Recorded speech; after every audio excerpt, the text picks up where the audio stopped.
입니다. 장거리 모델 3와 기름차 비교라고 이제 크크님께서 공유해 주신 글인데요.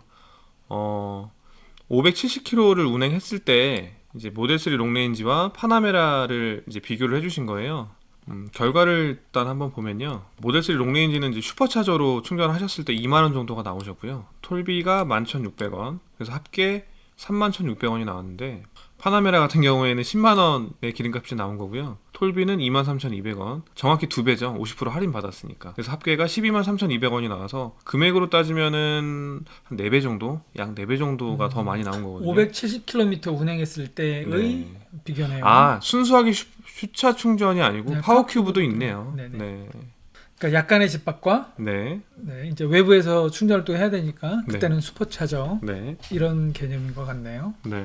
일단 비교 대상 차량 자체가 제 기준이라서 감안하고 봐주시면, 그래서 다음 차는 무조건 모델 S 리프레시로 가야겠다고. 그러니까 유지비만 놓고 봤을 때 워낙 경제적이기 때문에 근데 그거는 지금 현재 기준인 거고요. 네. 앞으로도 전기차의 충전 비용은 계속 급속 기준으로 계속 높아질 예정이기 때문에 아마 이 갭은 점점 줄어들 거예요. 시간이 지나면서. 댓글 한번 볼게요. 네, 공민님께서는 파나메라는 휘발유이기 때문에 아무래도 기름 연료비가 더 많이 들어가잖아요. 그래서 디젤 차량이랑 비교해도 많이 나오지 않을까요? 라고. 그래서 파나메라는 일반 승용차보다 2배 더 기름을 많이 먹으니까. 네. 파나메라를 제가 운행해 본 적이 없어서 일반 기름차보다 2배나 더 많이 먹는 차량인 거네요. 차량 특성 자체가.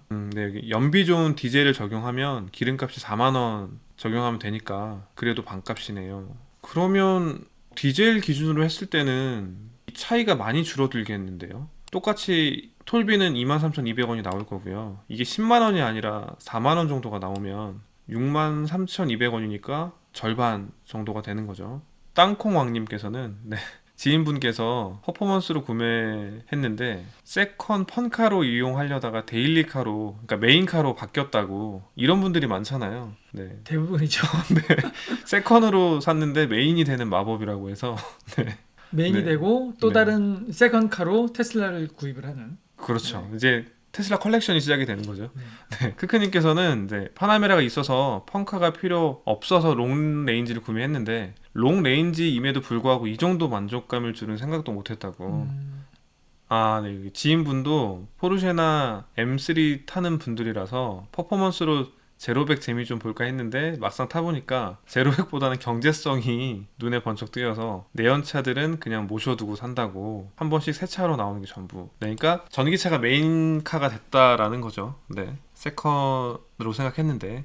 전기차의 장점 중에 네. 또 진동이 없다라는 게 있잖아요. 그쵸.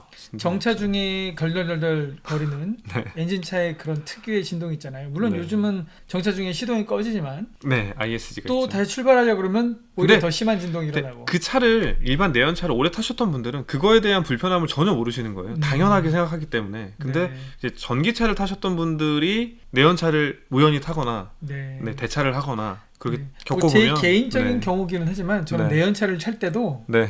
항상 진동이 적은 차를 탔어요. 그래서 디젤 차는 절대로 안 탔고 네. 휘발유 차에서도 진동이 좀 적은 그런 네. 모델 네. 그런 걸 선호했었거든요. 내연차 타시는 분들이 신경 안 쓴다고 하는데 그건 아니라는 거죠. 예, 개인 차다. 네, 내연차를 탐에도 불구하고 진동이 싫으신 분들은 휘발유를 선호하시고, 그렇죠. 네, 경제성을 따지시는 분들은 디젤을 선호하시고. 그렇기도 하고 네. 전혀 신경을 안 쓰셨던 네. 진동 같은 건 별로 거슬리지 않는다 하고 생각하셨던 분들도 네. 전기차를 타시다가 내연차를 딱 타시면 진동이 이렇게 심했었나? 네. 네, 심하면 경운기라는 소리까지 하시고 이러잖아요. 다음 댓글 볼게요. 남부자님 글인데요. 저 같은 경우에는 600km 이동 시 디젤로 4, 5만 원 정도 들어가신다고. 슈차로 같은 거리를 운행하려면 33,000원 정도가 들어가기 때문에 경제성에서는 큰 차이가 없다고 이제 남겨주신 거예요. 파나메라는 좀 연비가 안 좋은 휘발유 차량이기 때문에 너무 극단적인 비교였고요. 일반적으로 디젤이랑 비교하면 디젤 연비 좋은 차량은 4, 5만 원 정도 나오는데 이것도 슈차가 아니고 그냥 일반 급속 충전기로 하면 좀 이거보단 금액은 저렴하잖아요. 생각해보면은 한 절반 정도? 전기차를 처음 사시는 분들한테는 네. 이런 경제적인 측면이 좀 유인 요소가 되는데 네. 전기차를 타다 보면 경제성보다는 네. 차의 성능이나 편의성, 특히 오토파일럿 네, 오토파일럿. 네. 이런 것들이 훨씬 더 큰 장점으로 다가오죠. 그렇죠. 그래서 결론적으로는 저도 랜디님 말씀 동의하는 게 충전 비용이 아무리 비싸지더라도 기름차로는 못 갈 것 같습니다. 네네. 네. 그 진동과 그 기름 냄새 나는 부분도 좀 있고요. 그리고 반응성이 좀 느린 부분도 있고요. 네. 네, 그런 부분 때 오토파일럿 없는 부분도 있고요. 네. 네. 장기적으로 봤을 때는 이제 충전 비용은 점점 올라갈 거긴 한데 네. 네, 적응이 이미 된 상태에서는 이제 우리가 지금 스마트폰 쓰다가 다시 피처폰 쓰라고 하면 못 쓰잖아요. 네네. 파나메라와 모델 3 롱레인지 이제 570km 주행 시에 이제 들어갔던 비용들 비교해 주신 글이었고요.